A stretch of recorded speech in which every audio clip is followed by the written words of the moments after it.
Nono ano, vamos então para a nossa quarta unidade da apostila do primeiro bimestre, que é o período entre guerras, a crise de 1929.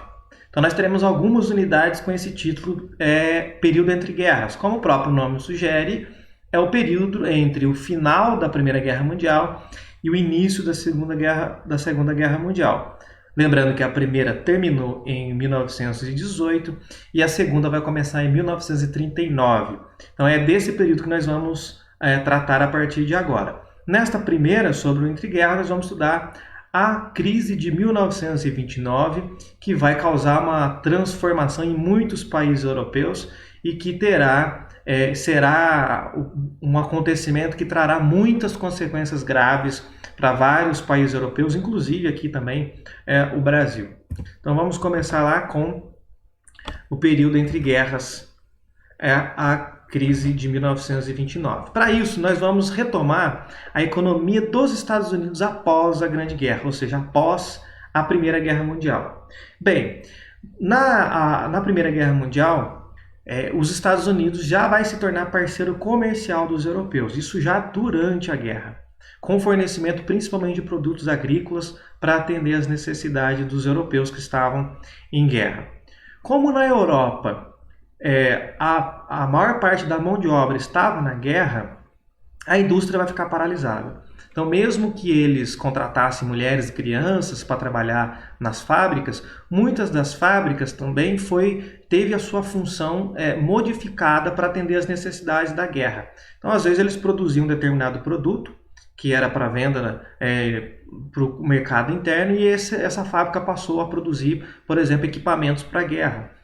Então, as fábricas que produziam coisas que era para consumo da população ficou paralisada, ficou comprometida. Então, os Estados Unidos passam a suprir a demanda dos produtos industrializados na Europa. A indústria europeia está paralisada, os Estados Unidos mandam para eles os produtos que eles precisam. Então, a Europa importava os produtos industrializados dos Estados Unidos. Até que os Estados Unidos entram na guerra, e como nós estudamos na matéria sobre a Primeira Guerra Mundial, a entrada dos Estados Unidos foi decisiva para a guerra. Quando os Estados Unidos entram, a guerra já vai tomar um novo rumo até que a guerra se conclui, a guerra acaba.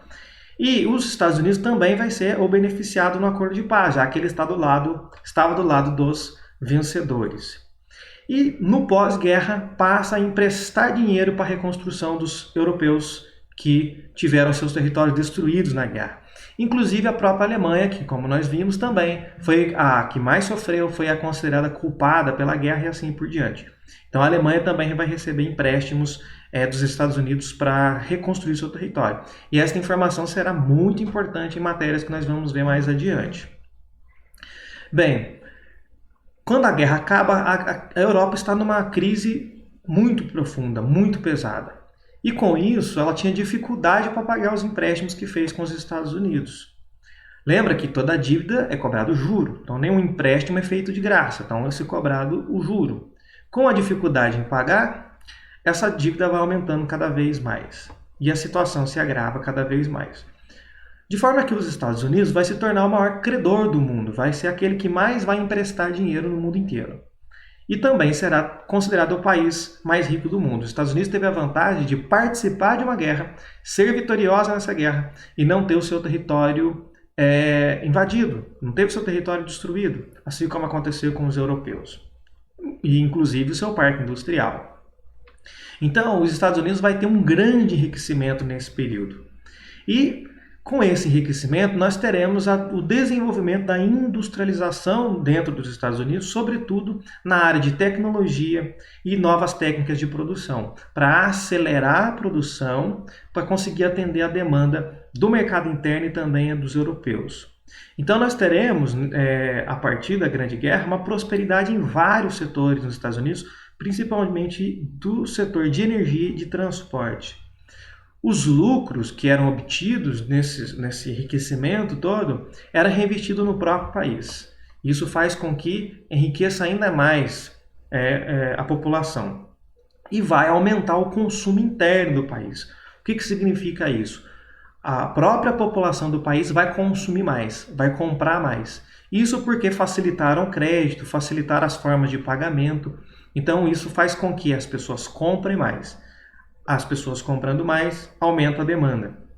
Aumentando a demanda, busca-se aumentar a produção. Para aumentar a produção, contrata-se mais pessoas. Mais pessoas trabalhando, é mais pessoas com dinheiro para comprar. E esse ciclo, né, se alimenta. Então, nós teremos um período em que teremos queda no desemprego, então tem poucas pessoas desempregadas, e também queda na inflação. O preço dos produtos estão baixos. Tá? Isso é um cenário muito bom, embora em alguns momentos possa ser problemático. A gente pode ver isso mais adiante. Mas, por enquanto, é um cenário interessante ter pouco desemprego e baixa inflação.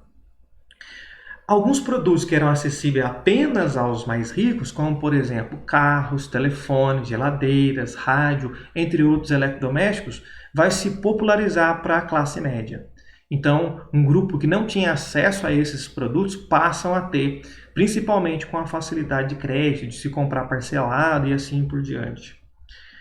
Quando nós entramos então na década de 20, 1920 em diante, nós teremos uma década aí muito próspera, que ficará conhecido inclusive como os anos dourados nos Estados Unidos. Será talvez a melhor época da história dos Estados Unidos em termos econômicos, um crescimento muito acelerado e muito grande da riqueza dos Estados Unidos. Começando aí, colocando aí a partir de 1920 até 29, quando acontece a quebra da Bolsa, que é a matéria que nós estamos estudando agora. Essa sociedade da década de 20, dos anos dourados, vai ser conhecida como a sociedade do consumo. As pessoas compravam e tinham dinheiro para fazer essa compra. E aí haverá uma disputa entre as empresas dentro dos Estados Unidos para vender mais. E aí teremos o avanço das propagandas. E aí um ponto importante, essas propagandas sempre associando a ideia de felicidade e liberdade com o consumo, propagando uma ideologia muito conhecida dos Estados Unidos, que é o American Way of Life, ou o estilo de vida americano. O que significa tudo isso? Você é feliz e é livre quando você pode comprar. Ao comprar um produto, você está demonstrando, você terá acesso à liberdade e à felicidade. Bem, até hoje as propagandas usam desse artifício. Sempre você vai perceber que dá-se a ideia nas propagandas é que se você obtiver um produto, comprar um produto, você será mais feliz.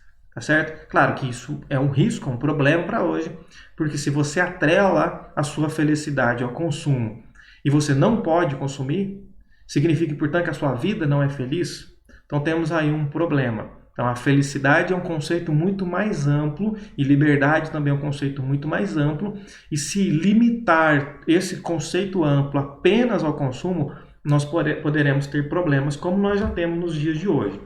Mas isso é uma ideia já bastante antiga que se fortalece a partir da década de 20. E a década de 20 também, por incrível que pareça, vai ser marcada nos Estados Unidos por um forte conservadorismo. Teremos o fortalecimento da Ku Klux Klan, um grupo racista, terrorista, de supremacistas brancos, bastante religiosos, cristãos, que eram contra negros e imigrantes. Tá certo? Então a Ku Klux Klan vai aumentar bastante nesse período. E um outro detalhe, ainda dentro do conservadorismo, vai ser a famosa Lei Seca, que era a proibição de produtos e consumo de bebidas alcoólicas. Tá certo? Então, para se resolver o problema do alcoolismo, eles resolveram simplesmente proibir a produção e o consumo de bebidas alcoólicas. Claro que isso não vai resolver. Proibir não significa que as pessoas vão parar de fazer determinada coisa. Então, vai fazer um efeito inverso. E aqui nós temos um exemplo de como que ao tentar resolver um problema, você pode causar um outro ainda maior. Porque nós teremos, nesse momento, o fortalecimento do mercado negro. As pessoas vão querer consumir bebida alcoólica, só que você não vai encontrar no mercado normal. Você não vai conseguir comprar bebida no mercado. Então, pessoas vão começar a contrabandear a bebida. E para fazer esse contrabando de bebida, comprar e vender a bebida ilegalmente, será preciso criar uma estrutura para fazer tudo isso e não ser pego pelas autoridades. E vai ser nesse momento que se fortalecerá vai fortalecer as máfias dentro dos Estados Unidos. E vai enriquecer muitos criminosos, como o famoso Al Capone, que é um dos criminosos, dos mafiosos mais conhecidos da história dos Estados Unidos. Que a polícia teve muita dificuldade de prender, e para prendê-lo teve que pegar lá uma declaração de imposto de renda dele que não foi feita para prendê-lo, porque não conseguia ligar ele aos crimes que ele cometia. Certo? Então ele criou uma estrutura muito bem feita para se proteger das autoridades, mas eram máfias extremamente violentas e perigosas, e que surgiram e se organizaram a partir da lei seca. É mais ou menos o que acontece hoje, por exemplo, em muitos países onde o tráfico de drogas é muito grande. Então, por conta da proibição, o fato de ser proibido não fará com que as pessoas consumam. E para chegar esse produto proibido na mão das pessoas, vai ser preciso criar uma estrutura para fugir das autoridades. Por isso que nós temos um crime organizado muito grande, não só no Brasil, mas em muitos países da América Latina, que segue esse mesmo modelo que aconteceu nos Estados Unidos durante a lei seca, no princípio, lá nas primeiras décadas do século XX. Agora, um ponto importante até aqui eu falei das camadas mais ricas dos Estados Unidos, uma elite econômica e uma classe média. Agora, a grande riqueza da década de 20 não vai chegar na população mais pobre. Os trabalhadores, aqueles que ficavam, os operários das fábricas, terão baixos salários e terão dificuldade para consumir.